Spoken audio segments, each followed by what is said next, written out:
Press करें।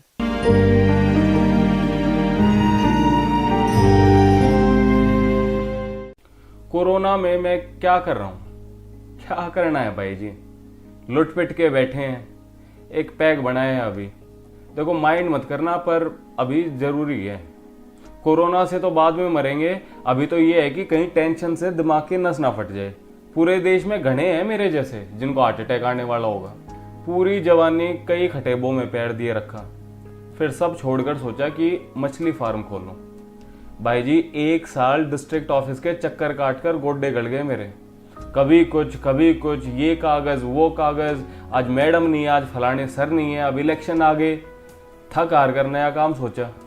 अब पतले होने के प्रोडक्ट की सेलिंग करते हैं। अपना नेचुरल प्रोडक्ट है, मैन्युफैक्चरर से माल उठा लाते हैं, फिर उसके इश्तिहार का, मार्केटिंग का, सेल्स का, वो सब कुछ अपना है। ऑर्डर आते हैं फ़ोन पर, हम कुरियर करवा देते हैं। लेकिन कोरोना ने करवा दिया अब सब कुछ बंद। अपना तो काम ऐसा है नहीं ना कि वर्क फ्रॉम होम हो जाए। आज 21 दिन का लॉकडाउन और कर दिया। ऊपर से ऐसा कुछ कह रहे हैं कि ये रजिस्टर्ड कंपनियों को तनख्वाह भी देनी पड़ेगी सब एम्प्लॉय को।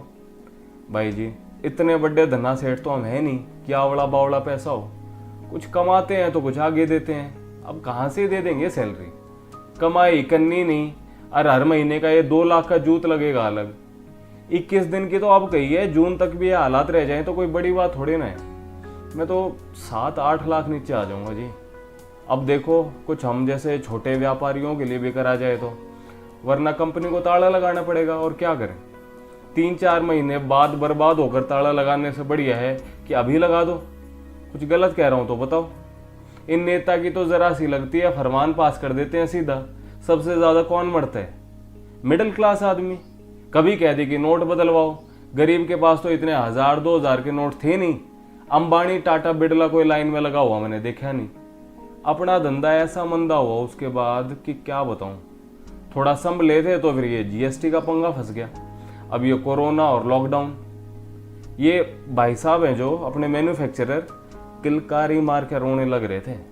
लोगों को तो ये लगता है कि फैक्ट्री लगा रखी है, पता नहीं कितना बड़ा साहूकार होगा, पर इतना कुछ कहाँ बचता है भाई जी।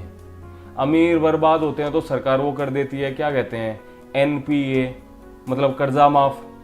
ऊपर से इनकी कंपनी में रुपया डाल देती है, उसमें भी बिना हमारी गलती के सारा बर्डन हम जैसों के ऊपर।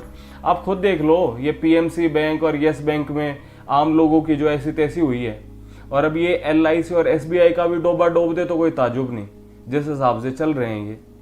एक नेता है वो गरीबों का मसीहा बन के बैठा है, दूसरा अमीरों से गले मिलता है। हम मिडिल क्लास का कौन है भाई जी? कुछ मेहनत करके 2 रुपये कमा लेते हैं, 7-8 लोगों को रोजगार दे देते हैं, अपना टैक्स भर देते हैं। कोई गुनाह करते हैं क्या? और देखो इन नेता के ऊपर कैसे लोग आपस में एक दूसरे का सिर फोड़ने को तैयार बैठे हैं आज के टाइम में। असल में गलती मार पे या होगी, एक बाबू की बात ना सुनी। क्या करता है कि धीरज पढ़ाई करके सरकारी नौकरी का पेपर पास कर ले, अफसर ना कि तक क्लर्क चपड़ासी लाग जा, कि तब प्राइवेट में देख ले। ये बिजनेस हमारे जैसे मिडिल क्लास के लिए ना होता।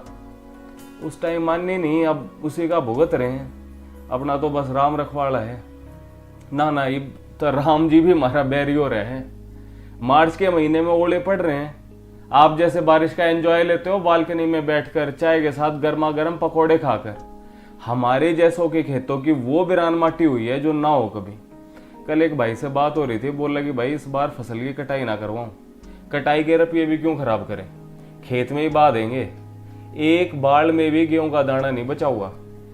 मेरे 1.5 किले का भी ऐसा ही नाश मरा हुआ है। भाई जी, मिडिल क्लास में होना अगर, एक तो बिजनेस मत कर लेना, दूसरा खेती मत कर लेना।